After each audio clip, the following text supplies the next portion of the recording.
नरेंद्र मोदी जी के नेतृत्व वाली सरकार ने पिछले 11 वर्षों में गौ, गंगा और गीता, हमारी संस्कृति का संरक्षण और उसको मजबूती से आगे बढ़ाने का काम देश के यशस्वी प्रधानमंत्री आदरणीय नरेंद्र मोदी जी के नेतृत्व में हो रहा है। हम देखते हैं पिछले अगर लंबे समय का कार्यकाल देखें तो हमारी गंगा भी दूषित हो रही थी, परंतु आदरणीय प्रधानमंत्री जी का संकल्प, और उन्होंने संकल्प लिया, आज गंगा स्वच्छ है, निर्मल है। और हम गीता की बात करें, गीता इन्हीं 11 वर्षों के अंदर आज दुनिया के कोने कोने में अंतर्राष्ट्रीय गीता महोत्सव मनाया जाता है, जिसमें लाखों लोग इस पवित्र ग्रंथ से जुड़ते हैं। ये हमारे लिए बड़ी खुशी की बात है। भगवान श्री कृष्ण, जैसा स्वामी जी ने भी अपने प्रवचनों में हमको बताया है कि भगवान श्री कृष्ण गौ से अथाह प्रेम करते थे। इतना प्रेम करते थे, हम सब जानते हैं कि अगर भगवान श्री कृष्ण अपनी मात्र बांसुरी बजाते थे तो हमारी गौ माता अपने आप दूध देना प्रारंभ कर देती थी। इतना स्नेह वो गौ माता से करते थे।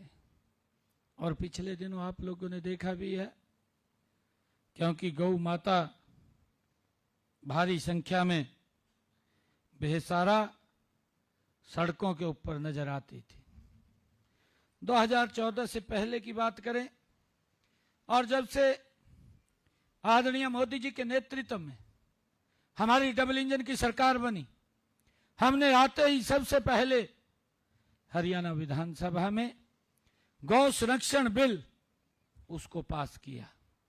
पास ही नहीं किया, उसको इतना प्रभावशाली बनाया कि अगर गौ माता को कोई नुकसान पहुंचाएगा, उसको मारने का काम करेगा, तो उसके ऊपर धारा 302 वो लग जाएगी, उसके खिलाफ कार्रवाई होगी। ये कड़वा कानून बनाया और गौ माताओं के संरक्षण के लिए सरकार ने अपने द्वार खोले। और मुझे खुशी है कि जब हम देखते हैं 2014 का कार्यकाल, 2014 में हरियाणा प्रदेश में गौशालाओं का जो बजट था वो मात्र 2 करोड़ रुपए का होता था। परंतु आज मुझे खुशी है कि आज मैं यहाँ पर कुरुक्षेत्र जिले की 19 गौशालाओं के लिए 1 करोड़ 80 लाख रुपया चारे के लिए अनुदान दे रहा हूं। और आज ही हरियाणा प्रदेश में गौशालाओं के लिए 88 करोड़ 50 लाख रुपए की राशि वो पूरी गौशालाओं के अंदर जाएगी।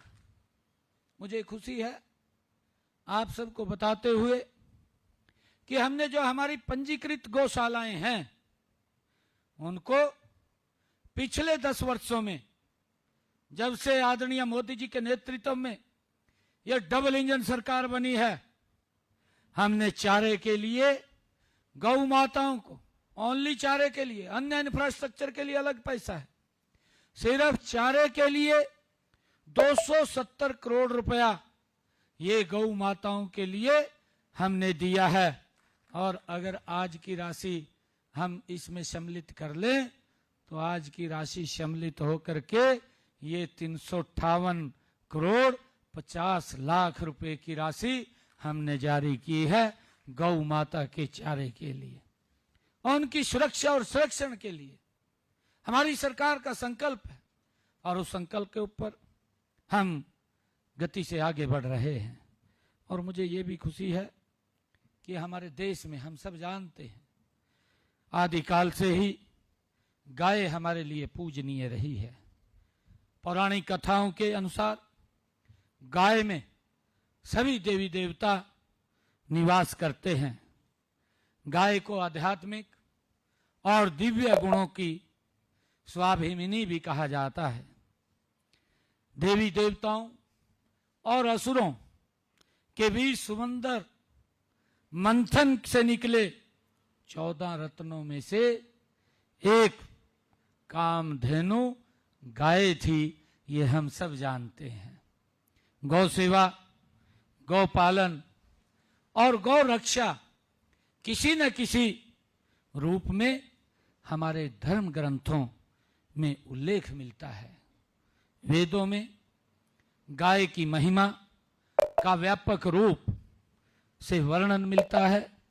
हमारे यहाँ गाय को माता का दर्जा दिया गया है।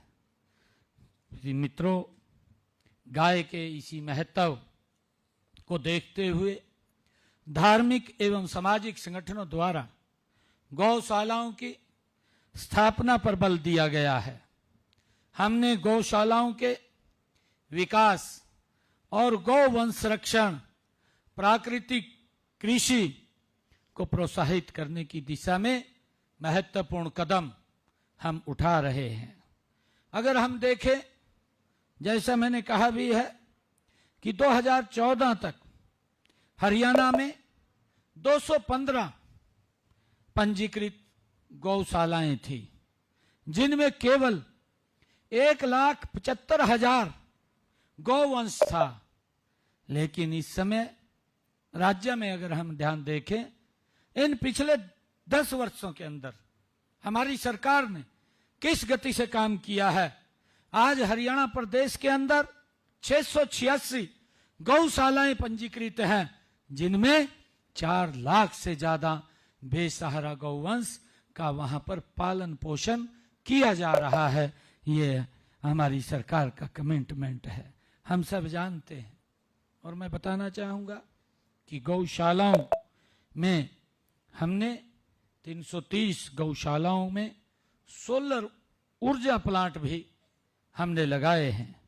शेष बची गौशालाओं में भी सोलर पावर प्लांट वो लगाने का कार्य शीघ्र पूरा किया जाएगा। मुझे ये भी बताते हुए खुशी है कि पंचकुला में आयोजित कार्यक्रम में मैंने गौशालाओं के ई रिक्शा देने की घोषणा वहां पर की थी। उसका कार्य गति से चल रहा है और मैं आज बताना चाहूंगा कि गौशालाओं को 800 ई रिक्शा खरीद की प्रक्रिया गति से चल रही है। हमने कहा था कि हम गौशालाओं में 2 रुपए प्रति यूनिट बिजली देंगे। आज गौशालाओं के अंदर 2 रुपए यूनिट बिजली उपलब्ध की जा रही है। हमने ये भी घोषणा की थी कि अगर कोई गौशाला खोलना चाहता है और गौशाला के नाम जमीन लेना वो चाहता है, उसमें गौशाला खोलना चाहता है, उसकी रजिस्ट्री पे 1% शुल्क लिया जाता था, परंतु अब हमने उसको भी 0 कर दिया है।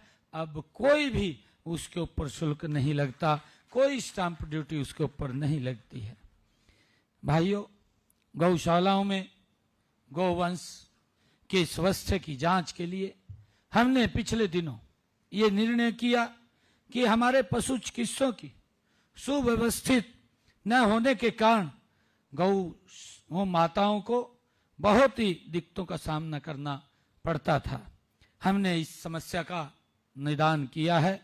हमने पिछले 5 वर्षों में, जब पिछले 5 अगस्त 2024 को हमने ये घोषणा की थी कि 3000 से अधिक जो गौवंश वाली गौशालाएं हैं, उनमें सप्ताह में 1 दिन पशु चिकित्सक ड्यूटी करेगा। 3000 से कम गाय वाली गौशालाओं में सप्ताह में 1 दिन VLDA ड्यूटी करेगा। और इसी घोषणा को लागू हमने कर दिया गया है। साथ ही हमने मोबाइल पशु चिकित्सालय की सेवाएं भी गौशालाओं के लिए उपलब्ध कराई जा रही हैं। मुझे ये भी खुशी है आप सबको बताते हुए कि प्रदेश को बेसहारा गौवंश से मुक्त करना हमारी सरकार की प्राथमिकता है। इसके लिए 2 गो अभ्यारण्य की स्थापना भी की गई है, एक गांव नैन में जिला पानीपत में और दूसरा गांव ढूंढहर में जो जिला हिसार के अंदर है। और हमने एक और जो गौ अभ्यारण्य है वो पंचकुला के अंदर, उसको भी हमने चालू कर दिया है। इनमें शेड, पीने के पानी की और चारे की व्यवस्था वो की गई है। और इसके लिए हमने 8 करोड़ रुपए की इन जो गौ अभ्यारण्य है, इन गौ अभ्यारण्यों के लिए 8 करोड़ रुपए की राशि भी हमने जारी की जा चुकी है। इसमें लगभग 5000 बेसहारा गौवंश वो वहां पर उसका पालन पोषण होता है। मैंने पिछले दिनों ये भी घोषणा की थी कि बेसहारा गौवंश के पुनर्वास के लिए 200 गौशालाओं को शेड बनाने के लिए हमने 10 लाख रुपए प्रति गौशाला अनुदान दिया जाएगा। और मुझे बताते हुए खुशी है कि हमने इसमें से लगभग 51 गौशालाओं में शेड भी बनाए जा चुके हैं और उनका पैसा भी हमने जारी कर दिया है। हम सब जानते हैं कि गौ माता पहले जैसा सम्मान दिलाने के लिए हमने देसी नस्ल की जो गायों हैं उनके संरक्षण, उनके संवर्धन के लिए हमारी सरकार कारगर कदम उठा रही है। इस दिशा में कदम उठाते हुए देश के यशस्वी प्रधानमंत्री आदरणीय नरेंद्र मोदी जी ने देसी नस्ल की गायों के संरक्षण और संवर्धन के लिए राष्ट्रीय गोकुल मिशन लागू किया है। देसी नस्ल की हरियाणा साहिवाल बेलाही गायों के गोपालकों को दूध और उत्पादन की क्षमता के अनुसार हम 5000 से 20,000 रुपए तक का प्रोत्साहन राशि ये दी जा रही है। गौशालाओं में आश्रितों गौवंश की नस्ल सुधार के लिए भी प्रयास निरंतर सरकार द्वारा जारी है। मुझे खुशी है क्योंकि आप सबके बीच में आज जन्माष्टमी का महापर्व है और इस महापर्व के ऊपर हम एकत्र आए हैं। हरियाणा सरकार द्वारा गौशालाओं को आत्मनिर्भर बनाने के लिए व्यापक प्रसार भी प्रयास भी किए जा रहे हैं। गौशालाओं गाय के गोबर और गौमूत्र से प्राकृतिक फिनाइल, फॉस्फेट से भरपूर जैविक खाद, गोबर के बर्तन, गोबर से प्राकृतिक पेंट और गमला, दिया, धूप और अन्य उत्पाद इन गौशालाओं के अंदर हमारी बना रहे हैं। और पंचगव्य उत्पाद के लिए गौशालाओं की मांग अनुसार आवश्यक मशीनरी की खरीद के लिए भी हमारी सरकार मदद कर रही है ताकि हमारी गौशालाएं आत्मनिर्भर बने, वो पैरों पे खड़ी हों, वो किसी की तरफ ना देखें। और हम लगातार ये जो मशीनें हैं इन पर 101 गौशालाओं को 6 करोड़ 50 लाख रुपए की अनुदान राशि भी हमने उन तक पहुंचाई है ताकि वो अपनी गौशाला को आत्मनिर्भर कर सके। मुझे ये बताते हुए कि हमने गौ माता की सुरक्षा के लिए सख्त कानून जिसका मैंने जिक्र किया है वो भी हमने बनाया है। और मुझे ये बताते हुए कि अगर कोई व्यक्ति गौ माता की हत्या करता है तो इस कानून के अनुरूप 10 साल की सजा का भी उसमें हमने प्रावधान किया है और 7 वर्ष तक की कैद भी उसको होती है। हमारा मानना है कि कानूनी प्रावधान करने के अलावा जनमानस को गौ माता के साथ पहले की तरह जोड़ना भी जरूरी है। इसके लिए आप सभी गौ भक्तों को जन जागरण अभियान भी चलाना चाहिए, मैं ऐसी अपील भी करता हूं। और इस काम में स्वयंसेवी संगठन भी कारगर भूमिका निभा सकते हैं। आप उनका सहयोग भी अवश्य लें।